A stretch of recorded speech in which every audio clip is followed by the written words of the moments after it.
I don't want to promote that sort of behavior. What other perhaps as you drinking games could we do?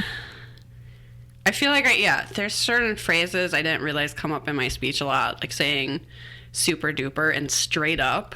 Why do I say straight up so often? You have to take a shot every time Liz says straight up. Like, this is straight up ridiculous. Da da da da da da da da. Yeah. It does sound a little irresponsible. We're going to be getting all of our listeners just I don't wasted. think it's... guys, gals, non-binary pals, we do not suggest perhaps it's you drinking games. No.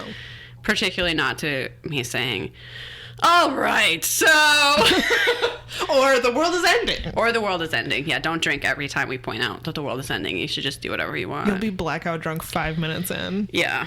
All right, anyway, it's been rolling for a little while here. Oh, no. That's how... Hello, everyone. Welcome to you. These are your cool mystery ants. My name's Liz. My name's Samantha. I'm in a mood today. Me too. So let's see how this goes. We're recording on a Monday. I was doing a little online fighting this afternoon. Liz is ready to throw down. I've already asked Samantha to hold my earrings. That's the type of situation we've got going on today. So I'm just gotta These are breathe. trying times. They really are. And you might go, Liz, don't get into fights on the internet. It's petty and stupid. I know that. But does my blood pressure? No. Sometimes I just get really mad. We've all been there. I feel like a lot of us have been there more recently. I mean, here in the U.S., we got an election day tomorrow, our midterm elections. I think people might be a little on edge. Yes, for sure.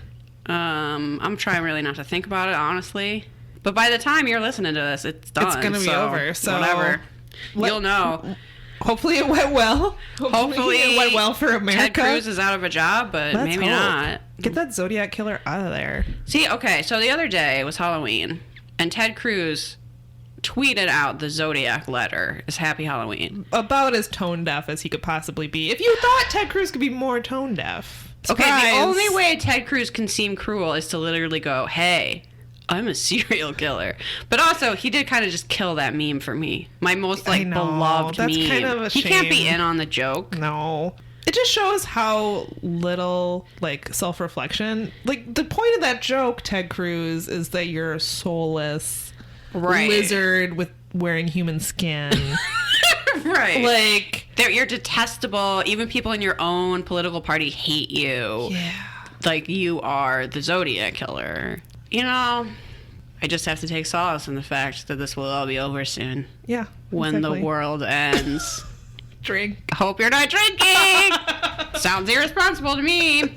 Okay, you're listening to an Unsolved Mysteries Rewatch podcast. Oh, did we not mention that? Yes. No, we didn't. We, every week, recap an episode of Unsolved Mysteries for you that we saw on Amazon Prime. Yep, we're it's on season 3. hosted by Robert Stack, and he tells you about various things that may or may not have been solved by this point. Mm-hmm. We're going to be talking about a few missing people today. A few missing people. Do you have any updates? I have 0 updates. I have a minor update. Okay. And that is it Belly? Is it that guy's name? It's not the correct pronunciation of Melvin Belly. Marvin Belly. Or Melvin. Whatever. What's his face? What the fuck's his face? I don't even remember what his actual first name is now. But I know his last name is Belly. Anyway, no, it's... I would keep expecting a review that someone's like, these are the pettiest people I have ever heard. ... And I love it. 5 stars. 5 out of 5 Bravo stars. Because we only accept 5-star reviews. Even the minorest criticism delivered in a constructive way. Yeah. They will talk about and complain about forever. It's the piece of sand that creates the pearl. Exactly. Oh, hi, Lenny I like Briscoe. this analogy. Welcome to the podcast, Lenny. Lenny just burst in. Lenny, this isn't a Patreon episode. Yeah. Hi, Lenny. Get out of here. Okay. So, no, this is a minor update I'm sorry about to interrupt the you. city of Rome, New York, Uh-huh. which we sort of went along with Unsolved Mysteries' description of this beautiful We thought it was Norman quaint Rockwell. and cute and Gilmore I think Girls. you compared it to the Gilmore Girls. Apparently, it's nothing like that. It actually sounds like a pretty terrible place. I don't know if it is today. I don't think we heard from anyone who currently lives there, but we have. If you do live there, we would love to hear from you. Heard from a few people who said that the crime rate's pretty high, and in particular, I believe Angela in our Facebook... Friend of the show. Yes, friend of the show. Friend of the pod. Angela said, I lived in Rome, New York for about a year, and I laughed out loud when you compared it to the town in Gilmore Girls. Whoops. It was a weird and tightly wound town. The best way I can describe it is the whole town felt like it was one bad blizzard away from reenacting The Shining. So that gives you an idea. That's a great description. We moved shortly after an incident that she linked to an article of on the Facebook group. Go check it out if you aren't already in the group, where a couple of her brother's friends were killed, which is very sad. I also heard from Rob Christopherson, host of the Our Strange Skies podcast. He himself did not live in Rome, New York, but he has a few coworkers who I believe work there. I may have gotten that wrong. Also, he seems to know everyone. Yeah. Most popular guy alive, Rob. Pretty much.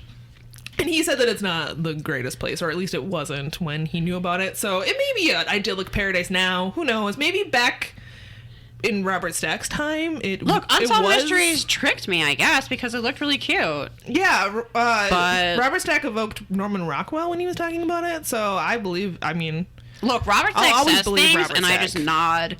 My mouth just open, agape, like... Yes. Exactly. Whatever you say, Stack. And I just accept it all. Yeah. Yeah, good thing he's dead because, whew. I would believe anything he said. So that's my only minor update. I guess the other thing I want to say is I hope you all, by the time this airs, we will have had a Patreon watch party, which is a thing we do on our Patreon page from time to time where we use an online application that is free where you can all watch something together and one person streams it, everyone can watch it. It's super fun. This episode is pretty bananas, so I think it's going to make for a good watch party. We might do that episode of SVU also. Yes. And did you know that you get a bonus episode every month if you just give us $1? Yes, we just a measly $1 released our episode for October. We do it at the end of the month, and we watched a crazy episode of Special Victims Unit. So here's the thing. Go to your mom's purse. Take out 4 quarters. She'll never notice. Give those to us. Yeah, and you can get access to our entire backlog. Yeah, it becomes more and more of a deal every day. Exactly. What are we what are we watching this month? We're doing... Netflix has a new show that I forget if it's called Haunted or Haunting. I think it's Haunted. But it's people tell their ghost stories to their friends and family, and then Netflix recreates them in the absolute scariest, least realistic way possible. Awesome. I can't wait. Each of us will do an episode of that. If you've already seen it, yes, we are including the second episode. Yes. That's your hint. Because it's bananas. I'm so excited. The other thing I think we're going to do, and this is going to be for everybody, is we're going to release a bonus episode this month where we do another episode of Beyond Belief. Yes, that's an important update. Our favorite Patreon episode that we've done so far is Beyond Belief, Fact or Fiction. Fact or Fiction. With Jonathan Frakes. Are you sure it's not Frank's? Listen. Should I just say Frank's the entire... Okay, we won't. We'll say Frank's. We'll say it right. Wait, I think I just said it wrong. The world is ending. Who cares? Yeah, who cares? Okay. Drink polar water. Bye. That's the whole episode. Bye. The show just ends. Yeah. What we did for Patreon is we watched the Beyond Belief episode up until the point where we get the reveal of which ones were fact and which ones were fiction. And then we revealed it on the show, and it was a lot of fun. So we're definitely going to do another episode. If you watched a lot of that show and you know of a particularly crazy one, send us the episode, season, and title, because I've only watched that one, the one we did on Patreon. So I don't know if there's any that are particularly good / bad. / radioactive symbol. Send us a message on social media. Yeah, because I think that will be a lot of fun. And last year, it's nice to do, a lot of podcasts do a Thanksgiving special episode because people don't have drives that weekend. Yeah. Gives you something to listen to. And last year we did Forensic Files, which was fun, but maybe like a little bit of a downer. It was a little dark. That's not as dark as our Christmas episode. That was even darker. That was a terrible idea. That was one of my worst ideas. Okay, do you want to hear what my worst idea ever possibly was? Sure. Liz, was it the time that you put a tuna fish on a raisin bagel? No, but that was also bad idea. Why would you think that would be Because I was 17. I don't know. Okay. Oh, well, that explains it. Because I was at the school cafeteria and they were out of regular bagels, and I was like, I'm sure this will be fine. I was wrong. Second worst idea.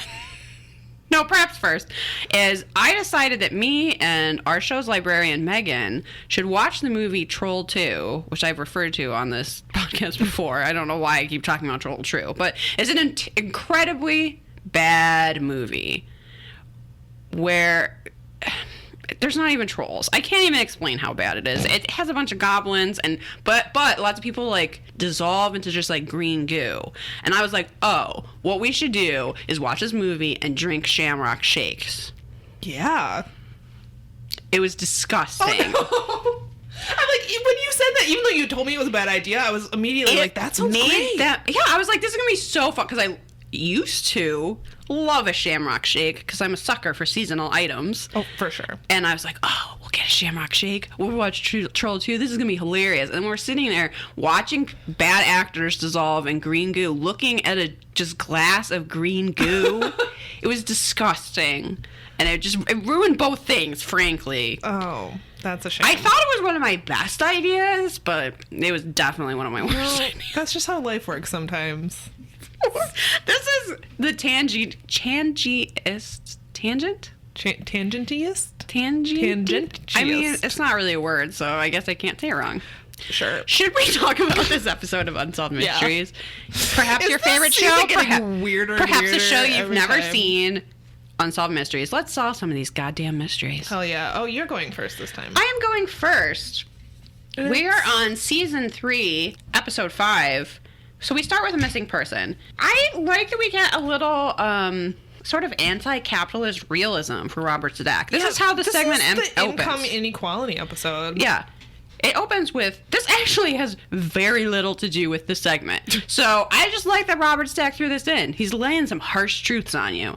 The popular conception of the Caribbean is that it is a playground for tourists and a paradise for those lucky enough to live there. In actuality, the gulf between the haves and the have-nots is dramatic. Nowhere are these contrasts more evident than in Haiti, where the average income is less than $300 per person per year. And I was like, holy shit. I know. And while he's saying this, he's showing, they're kind of juxtaposing the touristy Caribbean beach, what everyone imagines. White people playing in the waves, drinking margaritas, having a good time. And then it's like, here are the people who actually have to live in Haiti and put up with your bullshit. Yep.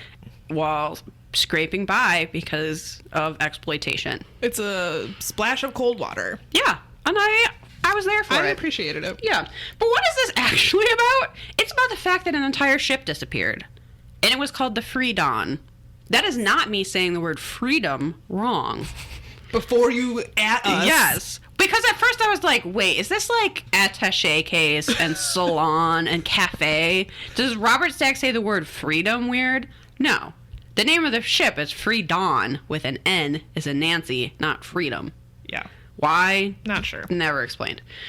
So, the reason that we're talking about Haiti and income inequality at all was because the journalism student Lisa Bishop wanted to write a paper about income inequality and sort of comparing the U.S. to Haiti. Mm-hmm. So she was interested in going to Haiti to research her article. Stunning journalism student Lisa. Yes. She looks like a model.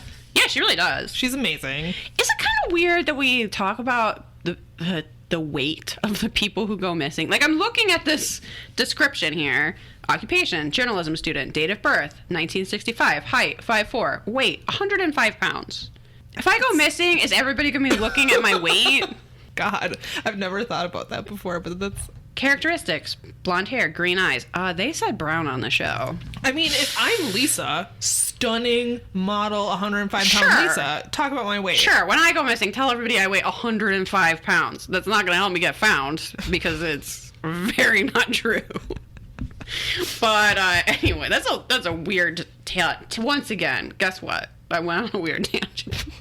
Also, while Robert Stack is talking about Haiti, and I think they're just trying to pretend he's somewhere tropical, he's wearing a long shirt, and it just looks weird. He's not dressed for this area at all. I think I actually wrote down that Robert Stack is looking more and more like a grandpa every day. Like those high-waisted khaki pants and the long checkered shirt. It's kind of comforting. And he's on a beach. Yeah, that is what... he looks maybe like he's a bird watcher on a beach. You know what I mean? He's like not there for fun. He's like there for serious. Yeah, he needs a pair of binoculars. Yeah, they should have given him a pair of binoculars, actually. That would have really helped. He's looking for the lost ship. Yeah, like they cut to him looking, and then you put them down like, oh, hello, didn't see you there. I was just looking for the Freedon, a ship that went missing, possibly in the, quote, so-called Bermuda Triangle. And I was like, don't you mean the Triangle of Death, Robert Stack? Come on. I know how you talk. But anyway, Lisa was dating a guy named Paul, who is my choice for MVM. Oh, I was just about to ask you if you thought he was MVM. Here's his mustache. What's interesting about his mustache is it didn't seem even on each side. He's not super put together. But maybe that was just the lighting. But it looked like one side kind of went up and looped, and one side went straight down. And I was like, that's odd. Nah, and I said, Paul, lose that mullet, dude. He also has a very stringy mullet. It's so stringy and greasy. I called his mustache the poor choice. Okay, yeah. It was a poor choice. It was a poor... I mean, that's self-explanatory. The whole look is a poor choice. So Lisa met a dashing sea captain. Named Florian. Who was German and also had Fabio hair. Yes. Long, curly, beautiful hair that blew in the wind as he steered a boat, I assume. And she met him at some sort of nightclub or something. Yeah. And he told her, like, hey, you could hitch a ride on my boat. We have to go to Haiti, and then you could research your article. So you could go for free. And that sounded like a really great idea to her. Not anyone else in her family. Not anyone else. Her parents were very disapproving. Apparently, just from looking at a picture of this dude, her dad was like, I immediately knew he was someone she shouldn't be spending time with. So many questions about why they're so suspicious of Florian. Literally, this entire ship is gone, and everyone's like, we have to find Florian. He's responsible. I'm like, he's also missing, along with an entire ship. I guarantee her dad is known to, like, roll down a truck window and yell, get a haircut, you hippie. That is why. Yes. That is the fact that Florian had long, beautiful, flowing locks that he was like, you cannot trust this dude. In the reenactment, the actor is using the worst fake German accent I've ever heard. And I was like, they should have just hired me. Like, if you are going to get someone that bad, I'm not even going to do it now because it'll be, like, very rude and insulting. But it's not good. Awful. It was like, you couldn't find anyone that actually had a German accent. No, this is the only guy. Apparently not. So, yeah, her parents were like, no, do not do this. But Lisa didn't care. Lisa did it anyway. Was living her own life. Her boyfriend also, maybe that makes a little bit more sense, was like, I don't know that I want you going off on this boat. With the Fabio-looking while I sit here with my stringy mullet and bad choice mustache. To be fair, he didn't have the stringy mullet back then. But oh, yeah, you're right. His hair was just as greasy, however. So he wasn't too thrilled about the idea, but Lisa was like, look, I'm going to be a journalist. I'm serious about this, and I want to do research for my article. Also, this boat was a hunk of junk. It was so... It's not like this was a romantic getaway. It's like I don't even understand where she slept or... No, the mast, they just grabbed... Everyone knew this ship was coming because the mast was, like, crooked. It is literally, like, rusted. It's painted, like, 5 different colors and, like, splotches. It's being used to haul, like, broken down goods. Yeah. That are being sold. They're things that should be in the trash, but they're being sold to people in Haiti because of the poverty situation. It is not, like... where she could just leave her boyfriend and have sex with Florian somewhere else, not on this boat. You know what I mean? Yeah. Like I kind of get that he was like, I don't know that I want my girlfriend going on a boat with some other guy for a long period of time. And it was like over Christmas too. So I sort of get that objection until you see the boat and then you're like, yeah, okay. Yeah, don't go on. Like, looking at a picture of Florian and deciding this is a bad idea is suspect. Looking at a picture of the boat and deciding this is a good idea is completely reasonable. I'm not sure that boat is seaworthy. Yeah, maybe. Like, it seems like it's 3 boats that have just been welded together, and some of the, like, I don't know.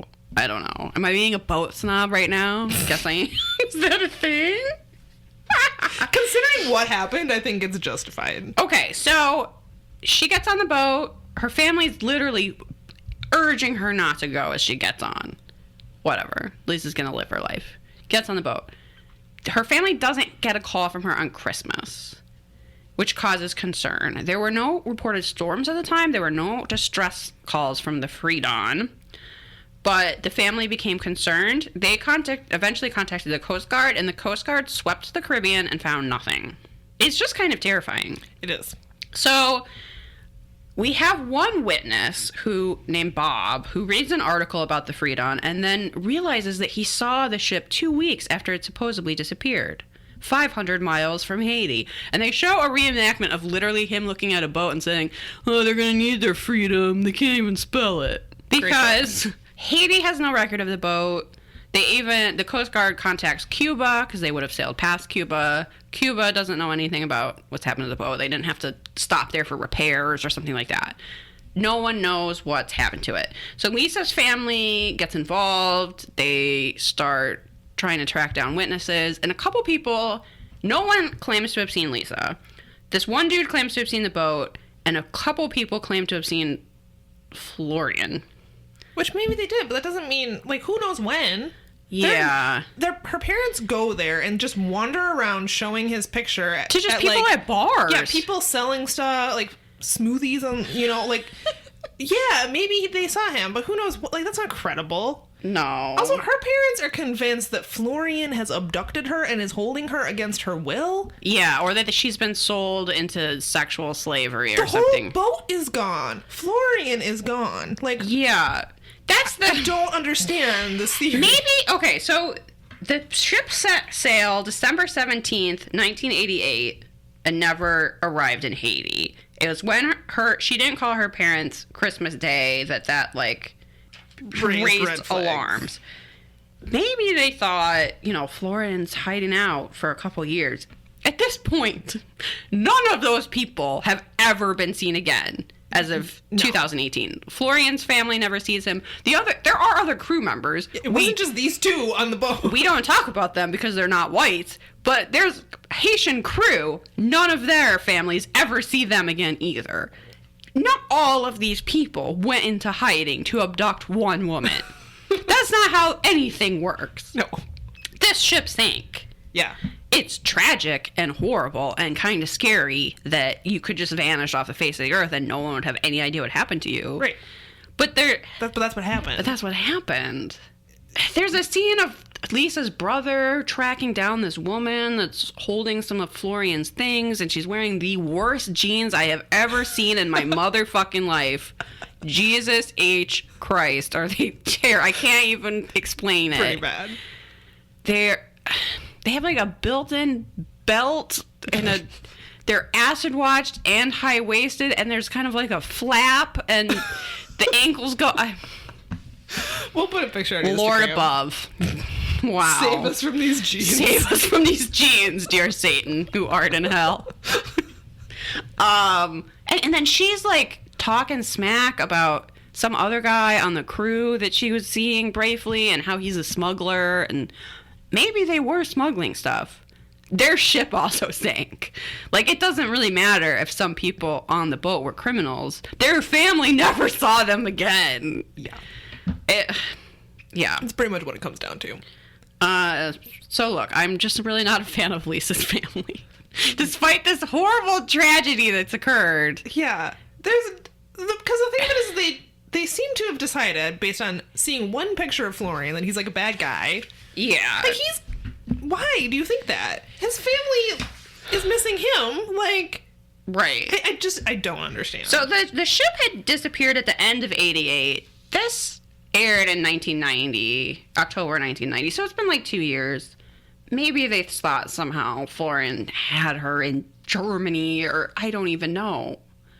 But yeah, there's been supposedly sightings of the Freedon over the years. I know. Take a look at that fucking boat and tell me that's still just floating around, never going into any port, no record of it. Yeah. There's no way. It's not happening. It's been seaworthy this entire time. I know. Robert Stack, I think, ends the segment by saying, "Rumors persist that the Freedon is roaming the Caribbean under a new name." First of all, it's just a rumor. Yeah. Like, why is it even worth repeating? And second of all, yeah, Liz is right. This thing looks like a hunk of junk. It's not roaming the Caribbean. Forever? For 20 years? Unless it's the ghost of the Freedon, because it's saying. Yeah. Maybe people have seen the ghost of the Freedon. Maybe. I am very sad for Lisa's family, but I'm sad for all of these people's families. And yeah, Florian's not to blame. Yeah. Unless he, like, purposely sunk the ship, which is... There's no evidence. No. Yeah. Then he dies too. I don't understand. It's his ship. Isn't this hunk of junk his? I'm pretty sure. Why would he sink it? I'm not picturing him over the side with like a chisel. Like, I'll show you, Lisa. I'm gonna just sink this hunk of junk, and then his hair blows so majestically. Florian's actually Davy Jones. Yeah. Twist. No. Twist is that he was really a pirate ghost. Yeah, it's a different mystery than we've had. Yeah, it was interesting. We haven't talked about an entire boat that went missing before. No. But No, it was no. a little irritating to actually watch. Does that make sense? Yeah, it does. Okay. Our next one is also a missing person. Yeah. So they really pack him in here. The segment opens in Beverly Hills, so we're in a totally different part of the world. Robert Stack once again wants to point out to you that the people who live there are very wealthy. This is an episode that's trying to teach you. Surprisingly woke, Robert Stack in He's this like, one. do you remember the people in Haiti? Well, their poverty comes at a high price. Or, no, the riches of Beverly Hills come at a high price. Exactly. The poverty of Haiti. Yep. Think about it. Think about it. So Robert Stack's voiceover tells us that this is one of the nation's wealthiest communities. But Robert Stack says the streets, sidewalks, and shops are filled with glamorous people living lives in luxury. Not one person they showed looked the least bit glamorous. It's true. No. It's very true. That's like my only note on this mystery. These people don't look glamorous. Yeah, they're not what you would picture when you picture Beverly Hills glamour, but anyway. Is getting your hair too bleached and too permed so it's just a frizzy mess? Is that glamour? And then sitting in like an average looking coffee shop? Yeah. Which is what they show? That's not glamour. I guess. So, however, Robert Stack says there is another side of Beverly Hills. As with most of the nation, there is a growing population of unsheltered people who Robert Stack says pass through and even live on Beverly Hills' affluent streets. He would like you to know that there are people experiencing homelessness even in Beverly Hills. Even in Beverly Hills. They're even living on the streets. That's what Robert Stack says. I think you probably knew that, but just in case you didn't, Robert Stack's got your back. This is not something I'm sure Robert Stack encounters very often. From his yacht? Yeah. No. Do you think Robert Stack is one of the people that saw the Freedon and he was like, some people have seen it? No, not me. Not I. I don't want to say who, but rumors out there. He's just sailing along on his yacht. Yeah. Wearing his fucking long sleeve checkered shirt. What's that? They need their freedom. They can't even spell it. All right, in the summer of '89, Robert Stack tells us that one of these people found an unlikely benefactor in the son of an Academy Award-winning producer. His name was Adam Hecht, and producer's this is not son. the actually. Oh, okay. Yes, it's the son of the producer. His name is Adam Hecht, and we first see him on the tennis court wearing some real short shorts. That's how they were then. Mm-hmm. Those were the days. Indeed. No, what I'm actually pining for is I want the male crop tops to come back. Yeah, Male guys, crop come on. tops. Don't you male miss those? crop tops. Male crop tops. If you're a man and you feel robbed because you're living in an era where it's not socially acceptable to wear a crop top, You should be the person that tries to bring it back. yeah, do it. Yeah. The world's ending. Rock Wear a those crop abs. The world's ending. Wear a crop top. I want that to take a bumper sticker. Or maybe because the world's ending, I'll get it as a tattoo. Who the fuck cares? Yeah, Doesn't exactly. matter. So, Robert Stack says Adam was born into Beverly Hills luxury. He spent his childhood in an insulated world bordered by movie stars, mansions, and privilege. I actually really liked Adam. This segment worked for me. Yeah, it worked for me too. So, Adam became a tennis instructor when he grew up. He was described... That's what I assume every rich person's son's job is, right? Tennis instructing. Or like water polo instructor. Yeah, exactly. They were like, he became a tennis instructor. And I was like, because his rich parents were like, well, you have to have some kind of job. So I don't know, teach tennis, I guess. That's a great impersonation of his mom's fake accent. His mom, before we get into this and it gets sad, his mom has the most cliche rich person voice I have ever heard. Like someone Do on you a think it's real? on Or a do you sitcom would have. Do you think she's made that up? I just don't know what to say, Samantha. I don't know. You think Liz is exaggerating? No, it sounds exactly like that. I just want my son to come home. I'm not angry with him. I was like, you are not real. You are a cartoon of a woman. Take it back. Yeah, literally a cartoon. I did not realize people actually talked like that. In my Midwest life, I'm not coming into contact with I have a hard time believing that that's like her real voice. You do? She has to be faking it. It's something. Yeah. It's something. Okay. Oh, he was described by those who knew him as bright, independent, and friendly. On the morning of January 10th, 1989, Adam and his brother Harold went for breakfast at the, quote, local delicatessen. I said it wrong. Delicatessen. I can't even say it like Robert Stack says it. Whatever. It looks like a dump, honestly. Yeah, it was not. This is where rich people eat? It was a diner. Yeah. Anyway, as they were entering the restaurant, they encountered a man who was living on the street. He was blind in one eye. A few minutes after being seated, Adam left the table to go back outside. Adam's brother is absolutely shocked to this day that Adam talked to a homeless man. Yeah, this is what's so interesting about Adam is his family seems like they suck. Yeah, his like brother real bad. His brother is practically gasping and clutching his pearls. Seems more upset that he talked to someone that was not wealthy than the fact that he is missing. Yes. He is like more shocked. I was like, I just why was he talking to him? And it's not Again, it's not an exaggeration. It's not, oh, I miss my brother. I wish my brother was home. Like, that would make sense. Here's the exact quote. And he went outside and he started talking to this person. I couldn't understand it. I was quite surprised. I didn't understand what was his reason for going out there. This is him knowing he's on television, probably trying to make himself look good. And he's like, everyone's going to relate to this.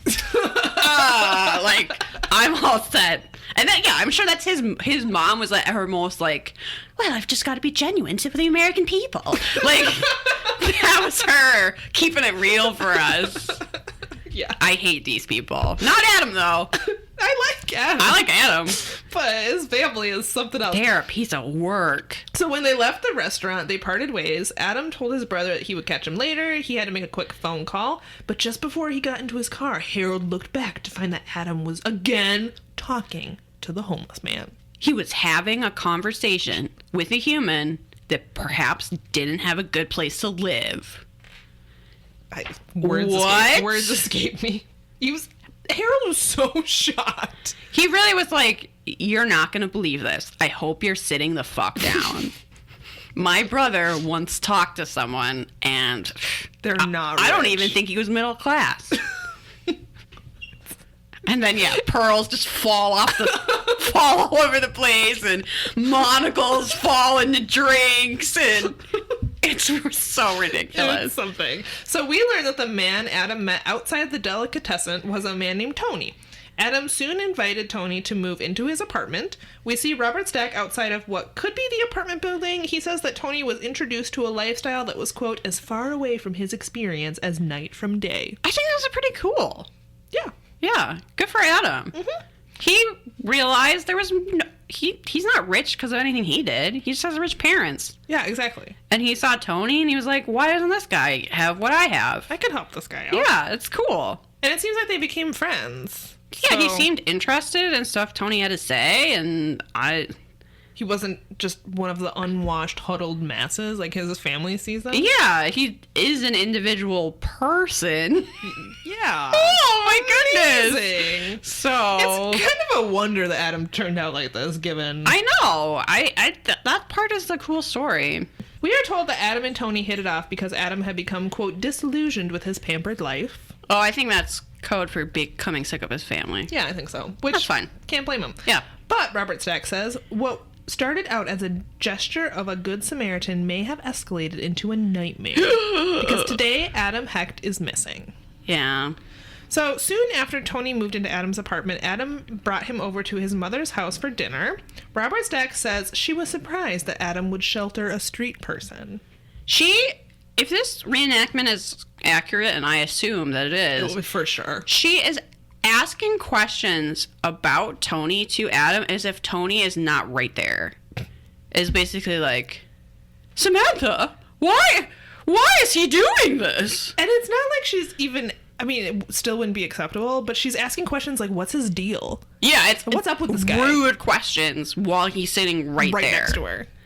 So, and before we get there, we get to see her meet Tony, where she looks absolutely terrified. Yes. She says, I thought, my goodness, that's strange. I couldn't understand it until I met Tony. When I met Tony, I thought, my goodness, it's so nice that Adam wants to help him. She says, my goodness, every, like... Yes, yes. That's how she ends every sentence. It's her version of that, like, the F word for me. Mm-hmm. The reenactment, of Adam bringing Tony over to his mother's house for the first time is hilarious. She looks so frightened.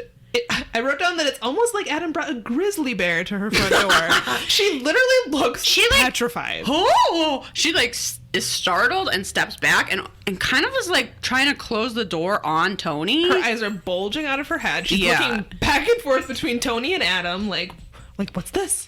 And I don't think this was a great idea, Adam. No. I don't know if this was to, like, maybe get back at your mom a little bit, or you wanted to show her own prejudice, or what. I kind of think that's probably what his motivation was. But he just underestimated his ability to... open her eyes. Yeah, or her ability to open her eyes. Yeah. Because the next statement we get from his mom is, when I saw Tony and how he talked, and my God, the smell, it was scary. Really scary. This is has she left her house?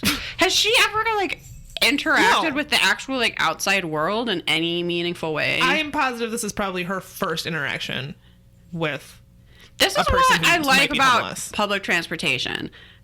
Everybody uses it except rich people. It's like it has a bouncer that keeps rich people out. It's the greatest place on earth. Yeah. I'm sure this is her first interaction with anyone who's... I think she would consider, like, tipping the barista at her, like, the college barista at her local, like, latte joint. Sure. To be, like, a good deed. Like, that was her interacting with real people. Oh, here you go. Yeah. You need it more than I. I'm sure you live in squalor. And I'm sure her idea of squalor is, like... I think we're in squalor right now. Yeah. I'm sure she would be horrified by this place. Yeah. So during a meal of what looks like 2 McDonald's hamburgers and a basket of fries. Yeah, apparently they weren't willing to make food to pretend to have this dinner. They clearly just, like, got fast food and then were acting like the mom had made it, or I'm not even sure. It's not clear.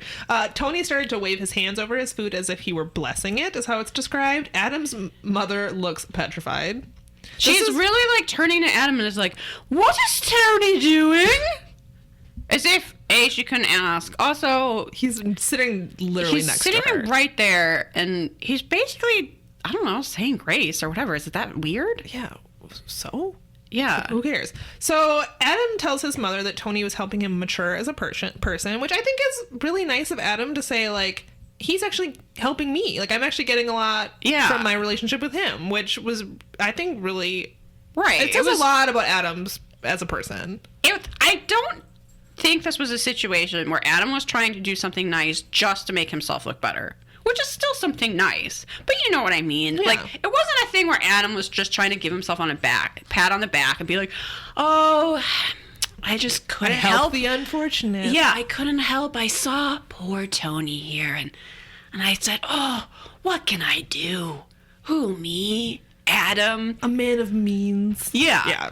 I think he, was actually interested in things Tony had to say and interested in their friendship, and they were, both getting something out of it. It was a two-way street. Mm-hmm, I think so. So next we meet Adam's sister, Rebecca, and I wrote a note to myself to have Liz describe Rebecca.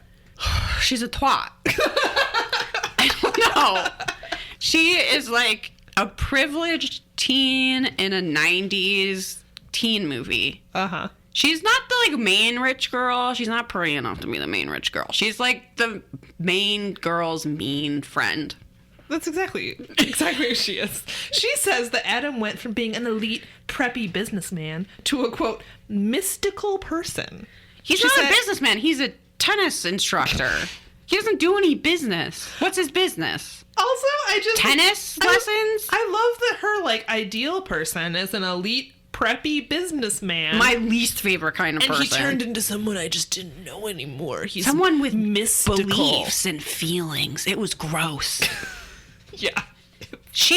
I'm surprised she wasn't chewing gum while they were interviewing her. That's like, I just don't know what happened to Adam. He got real weird, guys. Everyone in the segment is a character from a fucking movie. Yeah, these are I would love for this to be a Beyond Belief where they went, actually, all of that was fake because obviously these are not real people. I can't, because next we meet real life Harold. Yeah, boy oh boy does this dude look like the person I hate most in this world.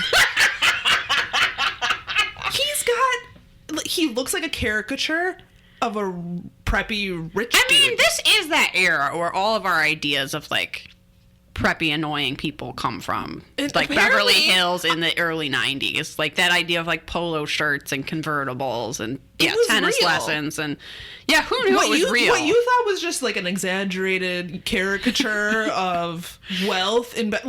Turns out it was totally real. Yeah, who knew? Because this guy has tall hair. Yeah. It's like square. It's just big. It kind of bulges out in the front. I can't even describe it. He has the poutiest, most voluptuous lips that he like purposely kind of sticks out when he talks. Yeah. Especially his bottom lip. I think there might be some early fillers going on. Yeah. His chin is always kind of pointed down. Like I can't even describe it. He's like the mean guy in a ski movie. Yeah. Yeah. He's going to challenge you to a race down the hill for the girl.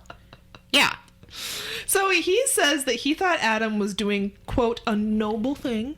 Yeah, he's trying to make himself sound real good. He thinks there's some pussy in him for this. He's like, not only am I going to be on TV, but I'm going to sound like fucking Mother Teresa. Uh-huh. But he doesn't actually know how nice good people sound. Yeah, because he seems to have a hard time calling homeless people people. Yeah. Yeah. He says, this is a direct quote, Adam's involvement with street people I started increased because when he it's actually told me. tragic and sad. But these people are so ridiculous that all I want to do is ask Samantha, how many sweaters did this guy own? A whole closet full. Like he would open it up and just every color of like Ralph Lauren sweater. They're all pastel. And he's like, I've never worn any of these, but they're all last season. Don't know. The help can't have them. Burn them all. I can't believe these people are real. Like, I feel like someone once got fired because they dropped his lobster fork. Right? That's who we're talking about. 100%. When this guy does something wrong, he blames the maid and the maid gets fired. 100%. 100%. So with Tony at his side, Adam started visiting Skid Row at night. With Tony's help, Adam handed out food. And then, just when you thought this mystery couldn't get any better / worse, we get satanic rituals. It's just thrown in. It has nothing to do with anything. The next scene is a dark room lit only by a single candle between Adam and Tony, who are seated on the floor, chanting something indiscernible. I'm pretty sure society. it was this. Hail Satan, who art in hell. Maybe. He is our master. It was something like that. Having sympathy for my fellow man makes me evil. Was that it? That was probably pretty close. Dark Lord, we worship thee. So Robert Stack says, quote, Tony and Adam would also share in strange mystical rites of Tony's devising. I don't know. Was Tony trying to be a cult leader of one? No. His cult was one person, Adam. Maybe they got into some like new age spiritual. I bet they just like discussed philosophy. Yeah, who cares? And his family was like, I just don't know what to say. I know. Adam has now read 2 books. So ridiculous. They're so scandalized by nothing. Nothing. They have everything. Their life is so plush and perfect, and they cannot handle, I don't know. It's almost like someone told them how to pronounce belly. Almost. Wonder what that's like. So in one of these, quote, rituals, Adam apparently burned his hand severely.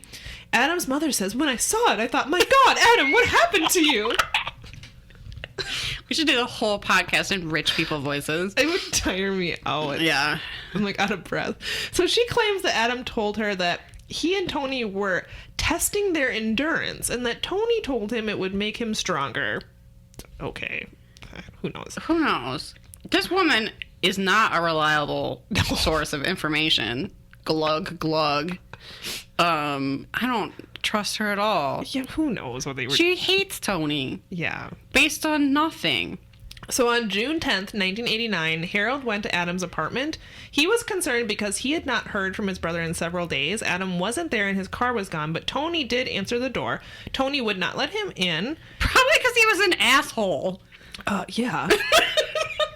He was like, oh, Adam's not here and I don't want to talk to you. Bye. This is what he said. Tony, in his strange way, didn't have the expression or didn't know where Adam was. Didn't have the expression. Don't know what that means. Again, he doesn't think these people are people. He's like trying to imply he doesn't speak English or something, which I don't think is true.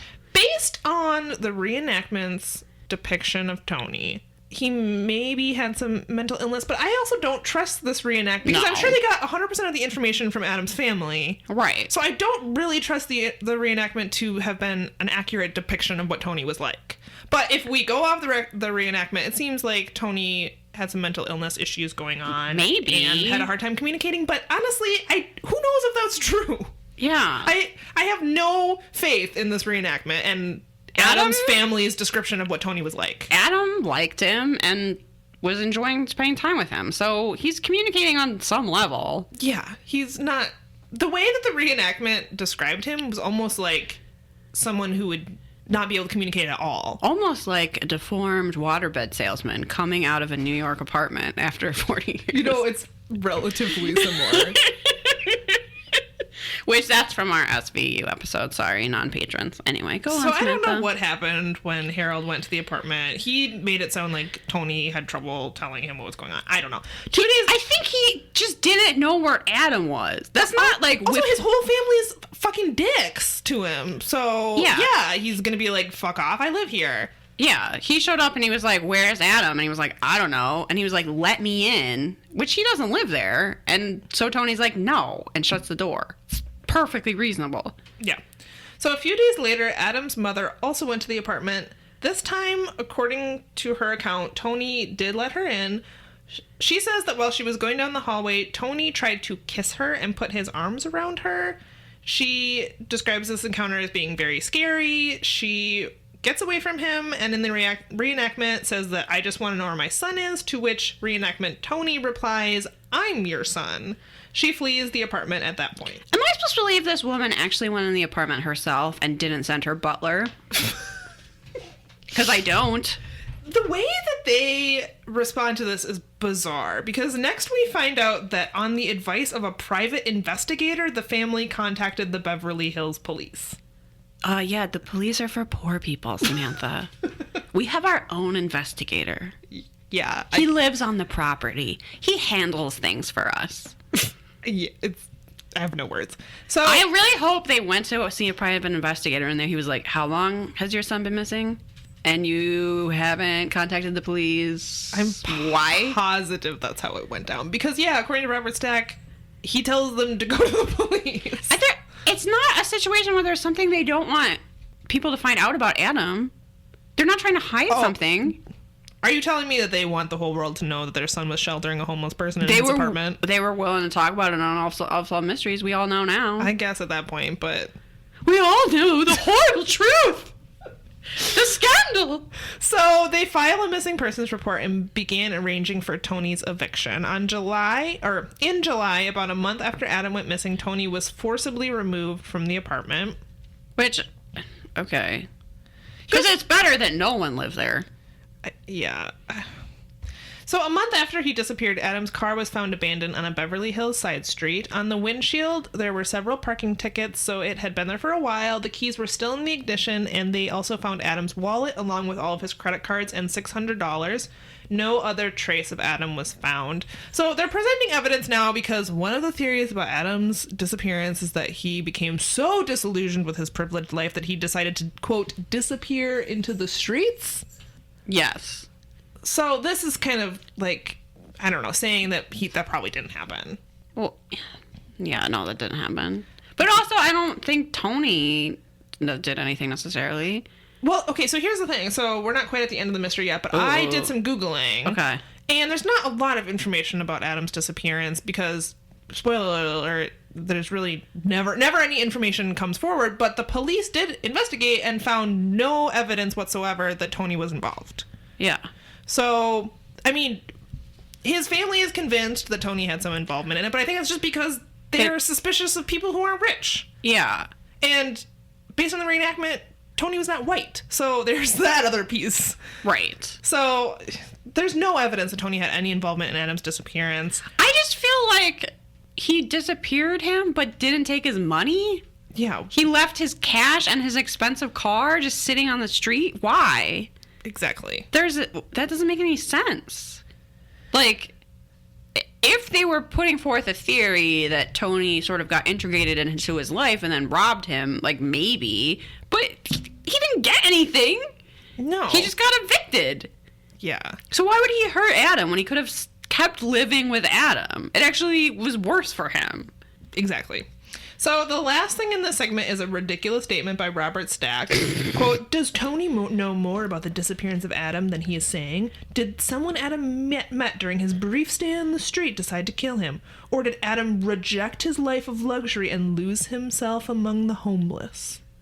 Oh my God. Yeah, no. Do we think that someone at the country club was so horrified to find this out that they went into a fit of rage, killed Adam, and they don't remember it because they blacked out essentially? Maybe. I think that theory is just as realistic as these other theories. They said, and I don't know what this is evidence of, but Adam had a habit of occasionally disappearing for days on end. They say that on this show about every single person who goes missing, and I just don't believe that it's true. Yeah. Would you say that about anyone? He probably just wanted a fucking break from his family every yeah, once in a while. Was not calling his mom for 3 days the same as disappearing? Like, no.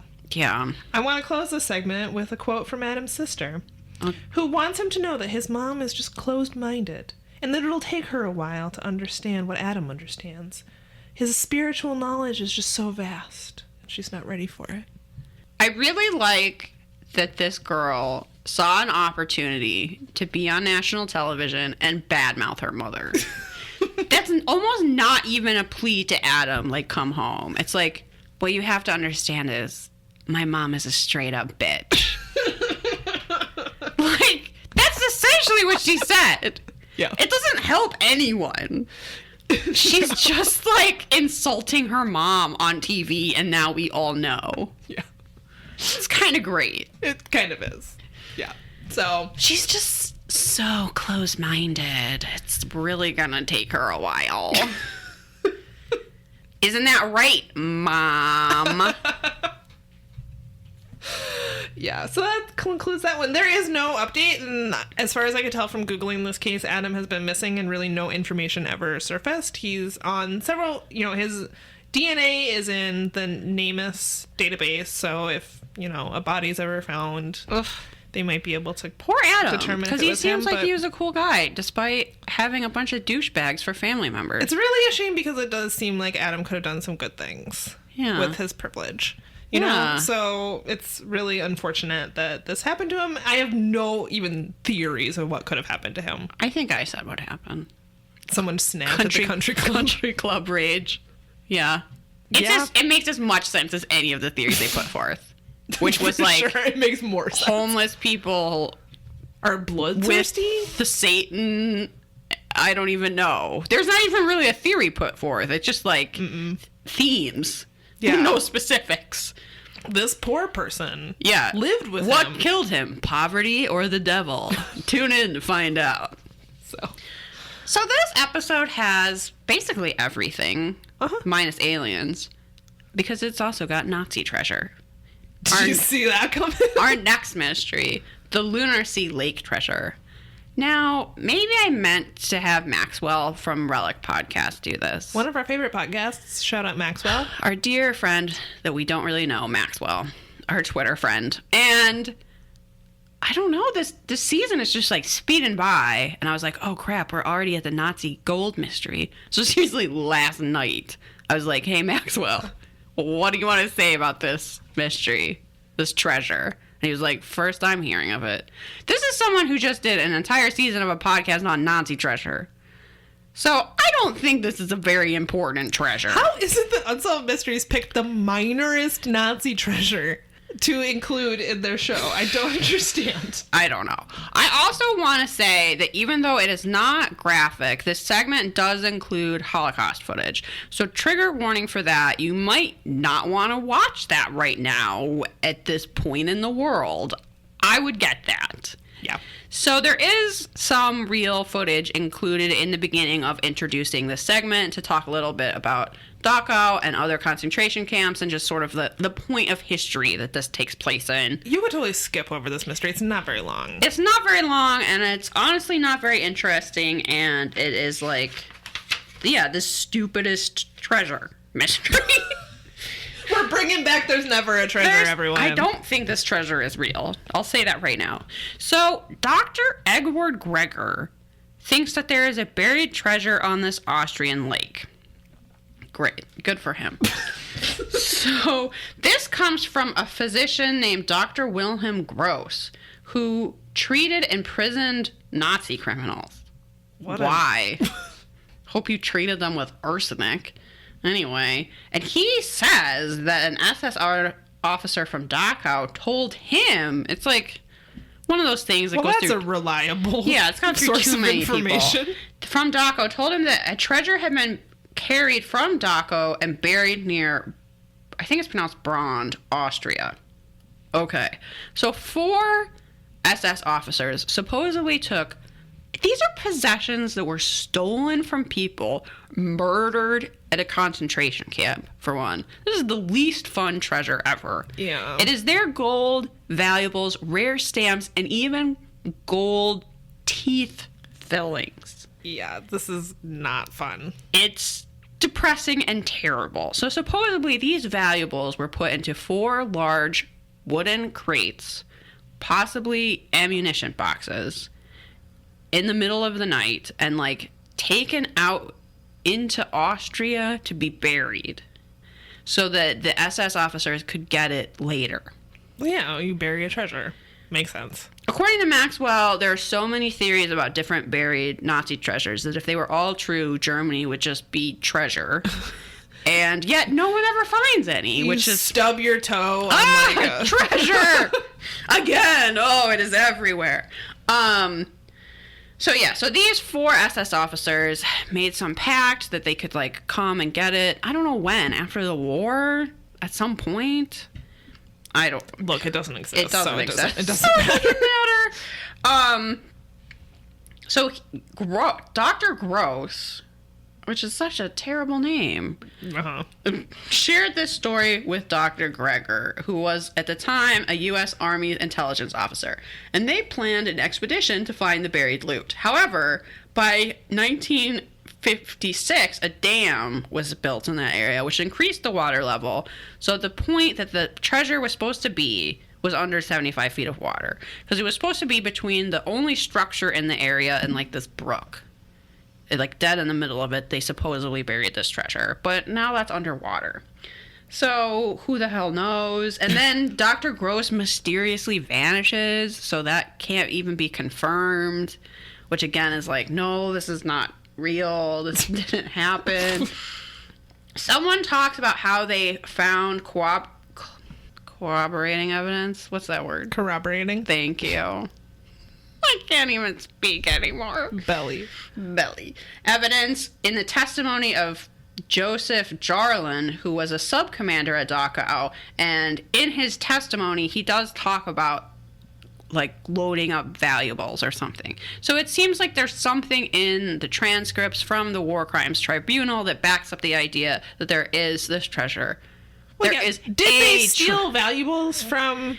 prisoners? Of course they did. Yes, we know they did. That's just a historical fact. But is there a treasure trove buried somewhere? In Austria? Like... Probably not. Yeah.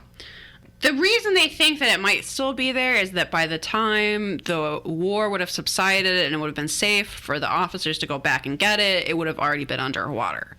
So the idea is it still there? But people have tried to find it numerous times and they haven't found anything. And in the segment, I guess it's Dr. Gross. One of these doctors. Why is everyone in this a doctor? Is like they would like, if the treasure is found, they would like it to go to needy people who need medical treatment. And I was like, no. Maybe the families who owned it? Yeah, it will go to survivors and their families because it is theirs. You don't get to find treasure like this and just keep it, even if it's for some charitable cause that's wishy-washy and sounds made up. This is people's literal teeth fillings. I don't even know what else to say. It's deplorable. I don't even look for this. I don't know what to say. It's not real. And if it is real, you don't get to keep it. And it would be nice to return that to those families. But if the Nazis stole a bunch of valuables from people, I think they spent them by now. I'm sorry. Yeah, that's the reality. And the fact that these doctors can sit there and talk about stolen goods from victims of concentration camps as if it's a loot that they could just dig up. Yeah, that's why maybe I'm not expressing that well. The reason I'm getting frustrated is because they are acting like it's kind of romantic that there's this buried treasure. And it's like, no, this is a fucking tragedy. Yeah, this is the byproduct of something so deplorable. I don't even know how to talk right now. Yeah. So to be like, we could get it, and then genocide we could help people who I don't know, have some doctor bills or something. It's like, well, that's nice. How about you just do that yourself? Leave the treasure out of it. No. Yeah. The treasure. People's teeth. Yeah. Disgusting. Even referring to it as treasure is gross. Yeah. The whole thing is gross. It just made me angry, like everything. And I don't know. No one's ever going to find this treasure. And well, there's never maybe treasure. Dr. Gross drowned trying to find it, and I'm okay with that. All right, we got one more mystery. Can we make it? Can we make it through? Yes. This is a wanted. And we have a cold open for this segment, which is unusual. So it's we see a dark silhouette of a woman in profile. She's very dramatically backlit by a window, and she says, "I'm confused." With puffy, lacy curtains. I know. She says, I want her to come home and tell us why she did what she did. I'm worried about her safety, etc., etc. Cut to Robert Stack in front of a prison at night. He says that you've just heard the voice of a woman who is in anguish over the disappearance of her mother, Kay. Is Kay a victim or a criminal? Both. Yeah. So Kay Beeman was divorced when her son and daughter were nearly grown. For 10 years, she worked as a matron and corrections officer at the... Does that just mean guard? I'm not really sure what it means to be a matron at a prison? I don't know. It sounds sexist and dumb. Yeah. She was a corrections officer at a men and women's prison in Cumberland, Maryland. On August 29th, 1990, Kay was on duty with another female officer named Michelle. At 12 a.m., Kay did a routine check of the cell block. All inmates were supposedly behind bars except for one low-security prisoner who was working in a room sort of adjacent to what they call the control center, which is where the guards primarily reside. Mm-hmm. So Michelle's in the control center. This other prisoner is doing some work adjacent to where she is. Suddenly, Michelle is confronted by a maximum security prisoner named Edward Barnes, who is somehow out of his cell. He threatens and leads Michelle along with the low security prisoner out of the room. Michelle immediately spots an open bathroom and darts away from Edward, locking herself inside. That's smart. Very smart. From inside the bathroom, Michelle hears the controls click and figures that Edward and his cellmate had escaped. I think Edward and his cellmate are brothers. Okay.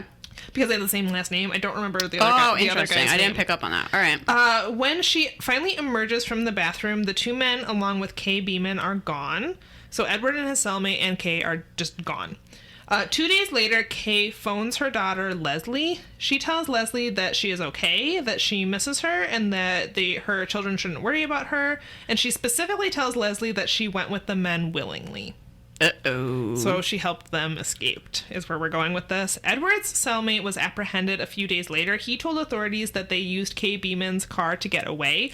He also tells them that Kay and Edward had a romantic relationship, and what I would consider baby making music starts playing in the background of a reenactment in which It's weird. Reenactment Kay and reenactment Edward are holding hands through the prison bars and staring lovingly into each other's eyes. Hey, baby, what you do today? Not much. I'm literally locked up in prison. Oh, that's right. Cool. Anyway, it's a short segment. They're obviously looking for these two.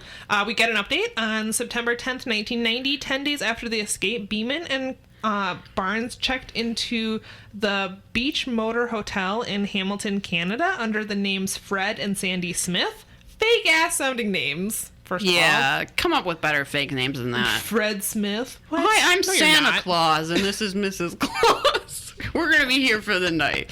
When the segment aired, Joe Mitchell, the hotel's manager, recognized the couple. He immediately contacted the authorities. This However, guy was so Canadian and so sweet, though. and so did excited. Did you recognize that person? They're staying here. Oh, yeah. Yeah, so cute. By the time they arrived at the hotel, the couple had vanished, but a witness told authorities that he had seen them getting into a cab shortly before the authorities arrived. They were able to identify the cab company along with the cab driver. He told them that he had dropped the couple off at the Red Rose Hotel. It seemed very romantic. The Red Rose Hotel. It's the sort of place you might hold someone's hand through a prison bar and be like, I just wish we could get out of here and go to the Red Rose Motel. Where is it? Oh, it's in Canada. Mm-hmm. An officer checked the motel's registry and found that Barnes had used his real name. I'm not sure if it's Barnes or Kearns now. Well, anyway. Either way, he used his real name. A few minutes later, Whatever it was. the two were arrested in their new motel room. The couple was extradited back to the United States. Barnes was given 5 years in prison and has since been released. Beeman also served time in prison for her role in the escape, but after the two were released, they began living together, and they were together until Kay passed away in 2002. I think they were really in love. I think so, too. I mean, don't help him escape from prison, but it's fine to be in love, I guess. Do you know why he was in prison in the first place? I don't think they ever said. I He wonder was if a maximum security prisoner, though. So it probably was like a pretty Armed good robbery, maybe, or something? Yeah, I mean, he all right. eventually got out. He only got 5 extra years for escaping prison. Huh. So, It's kind of a romantic tale. I felt really bad for her daughter, though. I know. Her daughter was like, I just want to know why she did this. I don't understand. Because I just- she left her children to She run was away like, with a I just prisoner. want her to be here to explain it to me. And I was like, you were the most reasonable child ever. That's a totally... Well, she was 18. Okay. Well, Yeah. even so, though. I mean, that's an still 18-year-old's a baby. That's still young, but Yeah. her children were grown. She didn't, like, abandon her Otherwise, 10-year-old. I feel like it's kind of like a cool, true romance kind of story where she's like breaking him out of prison and Kinda. they're going to this motel and then they stay together forever. There's a but smutty romance novel in here somewhere. but the fact that she just like bailed on her kids and didn't tell them Kinda anything shitty. is shitty. Kind of shitty. But that's the end of the episode. Should we rate it? Let's. All I don't right. even know what I'm gonna say, so let's go. I don't know either. Mysteriousness. Let's start there. Okay, we have two that are kind of mysterious. The ship. That's pretty We mysterious. assume it's sank, but we don't know anything about what happened. I have no clue what happened to Adam. Yeah. So that's very mysterious. It's yeah, like if Adam is just the victim of some other random crime, you would think his body had been found. Everyone always asks us when we do like our Q&As, what's the one mystery you could solve if you could pick one? I might at this point pick Adam's because I have absolutely no clue what could have possibly happened to him. There's really no even direction to go. There's no The clues. police at one point were saying they weren't even treating it as a crime. They were just treating it as a missing person. And I was like, because they that's- had no evidence of foul play whatsoever. they were like, basically, because they didn't have anything to investigate. Yeah. I don't know. No clue. So that one was very mysterious. I'm I giving it a thumbs up. Yeah, I'd give it a thumbs up. I'm mysterious. How do you feel about the reenactments?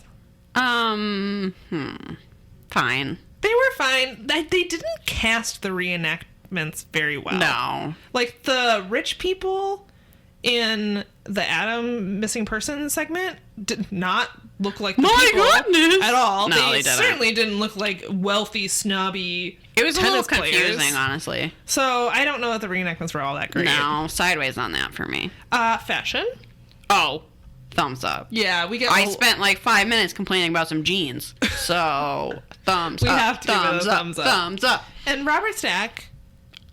Grandpa Robert Stack, sure. Yeah, I'll give him a thumbs up. We had some variety. Yeah, why not? The khaki trench coat comes out when I liked how they set him in front of the prison, like, at night with the lights. That was kind of a nice shot. Yes, it was. It was dramatic. So I'll give that one a thumbs up. It gave him a sense of authority because he was so above the prison, looking down on it with disdain. MVM, I think, definitely goes to, what was his name with the greasy, Paul. stringy mullet? Paul with the bold choice. I did draw a couple other mustaches from your last mystery. There's Deputy Greg Robertson. He had the square. It's kind of just a cop mustache. Then the taxi driver in Canada that drove them to the motel, I was calling the sparse because it was very sparse. And he was trying to grow something. There was a huge divide, like... It was like over here, here. You grow never what you can touch. grow. Yeah. So, but I still think the poor choice is the MVM of this episode. Oh, also I had the disappointed parent. It was Lisa's dad. But it was just a boring mustache. It was pretty boring. He just hates Germans or dudes with long hair. I'm not really sure what his deal is. Not sure. So overall, it was a pretty good episode. Out of a possible 5 Robert Stacks, where are you at with this one? I enjoyed this episode mainly because of how ridiculous it was. I couldn't even believe that Adam's family was mystery real. is handled in the weirdest, least appropriate way. And I can't believe these people even existed. Yeah, I like seeing these, extras from like an early version of Clueless or something. They're so silly.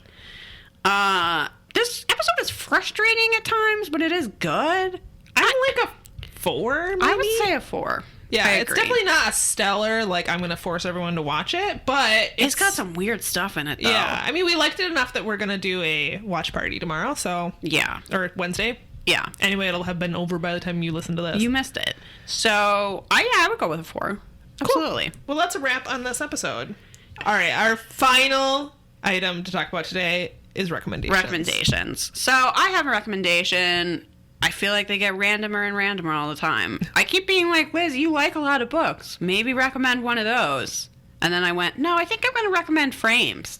Oh. So... Everyone needs a nice frame. Everybody needs a nice frame.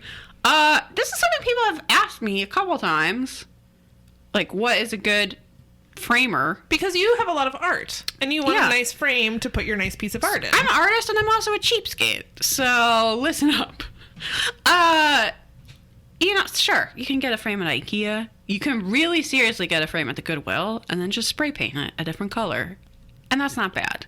But if you actually want to spend like a bit of money and get something decent and custom made in like a weird size, I have an Etsy store recommendation, which is signed and numbered.